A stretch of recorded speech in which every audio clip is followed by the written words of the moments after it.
Bobby i kućica od čokolade. Njam. Bila jednom jedna princeza. Ne. Bila jednom jedna vila. Ne ni to. Bila jednom... Hajde mi malo pomozite. Što? Kako? Balerina? Ne. Bila jednom jedna djevojčica koja se zvala Biba. Ona je živjela u jednoj maloj kućici pored začarane šume. A u toj šumi događale su se svakakve čarobne stvari. I u njoj su živjela mnoga neobična stvorenja. Da, ali vi ste sve to već znali. Ali, sada ću vam ispričati priču za koju ne znate. A to je priča o tome kako su se Biba i Bobby sprijateljili. Jej! Jednog se dana Biba šetala po šumi i pazila da nitko u njoj ne radi nepodopštine. Odjednom je ugledala Bobija. Zdravo, ti si Bobby, jel da? Prije tjedan dana si se doselio u naš kvart, zar ne? Da, to sam ja, Bobby Hood, šumski razbojnik. Tada je Bobby bio manji i bio je jako bahat i svojeglav. Nije slušao nikoga i radio je sve po svom. Kad ga je Biba upoznala, trčao je po čitavoj šumi, skrivao se po grmovima, penjao se na najtanje grane drveća. Skretao je sa šumskih puteva i pravio buku kojem je plašio i ptice i životinje. Hej, Bobby, nemoj toliko vikati. Tako plašiš životinje. Ajmo si igrati nešto drugo, može? Da, može. Idemo se igrati lovice. 1, 2, 3, uhvati me ako možeš. I Bobby je odjurio duboko u šumu. Biba mu je vikala da uspori i upozoravala ga da se bolje ponaša. Ali ne. On uopće nije slušao. Bobby, samo nemoj skrenuti s puta. Ovdje je šuma jako gusta i prepuna je raznih opasnosti. Bobby, jesi li čuo? Ne čujem te. Moraš me uloviti. Biba nije imala izbora nego ići za Bobbyjem. Znala je ako ga ostavi samog da će se sigurno izgubiti. Dok je trčao među drvećem, Bobby je ugledao jedan šumski proplanak na kojem se nalazilo nešto neobično. Bobby je odlučio istražiti što to blješti među drvećem, pa je potrčao prema tome prije nego što ga je Biba mogla zaustaviti. Bibina su upozorenja bila uzaludna.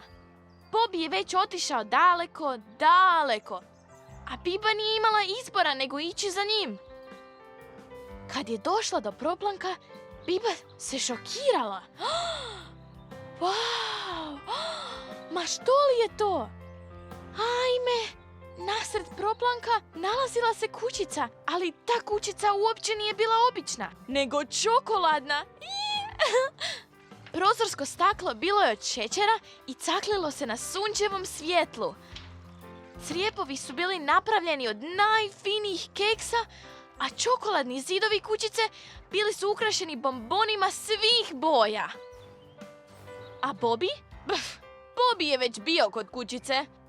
Lizao je zidove i prozore, otkidao dijelove keksa koji su služili kao pločice i vadio je bombone koje je grickao.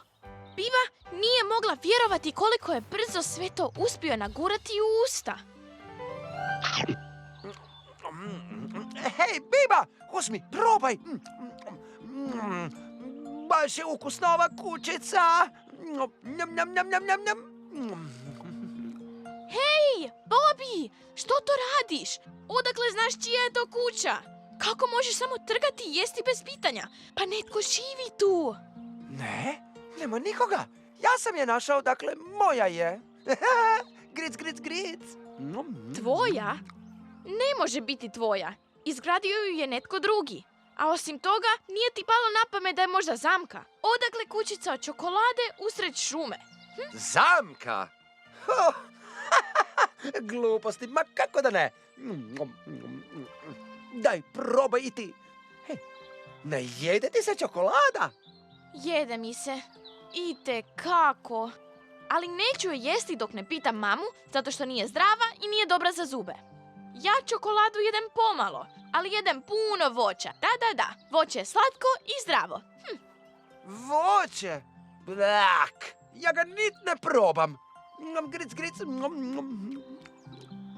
Bibu je taj balavac toliko naljutio da je odlučila otići i ostaviti ga samog u šumi.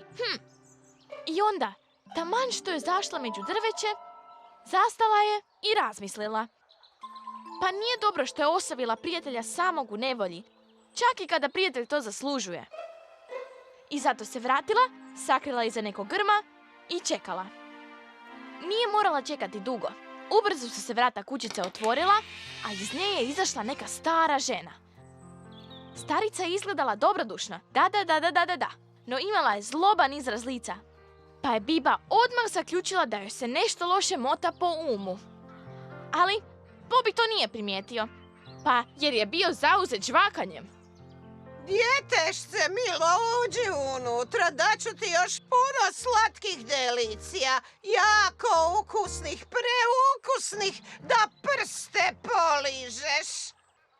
O, još slatkiša! Jipi ripi! Može! Gric, gric, gric, njam, njam, njam, njam. Bobiju se nije trebalo reći 2 put. Odmah je utrčao u kućicu, a starica je brzo zatvorila vrata. I klik, klik, zaključala ih iznutra. O ne, znala sam da je zamka, a ta starica je očito zla vještica. Kako je nisam odmah prepoznala? Moram pomoći Bobiju. I dok je Biba hrabro stupala prema kućici od čokolade, Bobby je bio zauzet uživanjem u slatkom. Nije ni primijetio da ga je zla vještica zarobila, sve dok nije povikala od sreće. Sad ćeš ti vidjeti što se dogodi onima koji upadnu u moju zamku. Što? Tko? Ja? Ali nisam napravio ništa loše. Stvarno nisam. Hoću doma. Mama. Hoću doma. Mama. Biba. Nema doma, nema. Bobby se počeo tresti od straha, a vještica mu se smješkala dok mu je prilazila. A što je točno namjeravala napraviti s njim, pročitat ćete u slikovnici Biba, Bobby i kućica od čokolade. U njoj će vam sve biti objašnjeno. I tako se vještica zlobno smješkala, trljala rukama i pripremala se učiniti nešto, kad odjednom... Otvaraj, zla vještice! Otvaraj! Znam da si unutra i da si zarobila mojeg prijatelja Bobija. Tko to kuca? Biba! Biba, pomozi mi, Biba! Biba? Da, Biba! Nismo li se dogovorili da ćeš se kloniti naše šume? Hoćeš da ti pozovem divove? Sada te se više ne boje. Ili bi možda htjela da ti pozovem tatu diva, najvećeg od svih divova. Joj, Biba, molim te, nemoj pozvati tatu diva. Ojoj, evo, odmah ću ti otvoriti, ajme.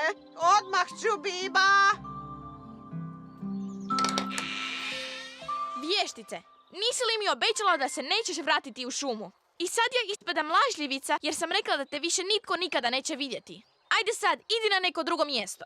Ali nemoj ni tamo praviti probleme. Jel jasno? Da, dobro, Biba, dobro, sve je jasno ko dan. Evo, odmah ja idem, idem polako, jadna stara ja. Boli sve živo, boli ja. Joj, stara ja. A ti, Bobby, sad ideš za mnom da odemo kući. I ovog ćeš me puta slušati i nećeš skretati s puta. I nećeš trčati šumom i plašiti životinje. Može? Dobro, Biba. I, Biba, oprosti. Prijatelji, jibiribi! Jej! I tako je zla vještica otišla zauvijek. Ili je barem tako izgledalo. A Bobby i Biba krenuli su kući i od toga su dana najbolji prijatelji. Bobby je bio puno poslušniji nego prije. Iako i dalje bio bahat. No, od tog je dana počeo paziti da ne jede previše slatkog, zato što ga je te večeri, kada se vratio, jako bolio trbuh. Boli me trbuh. Da znate kako me boli trbuh. I tu je kraj naše priče. A sad na spavanje. Pa se vidimo ubrzo s novom pričom. Laku noć!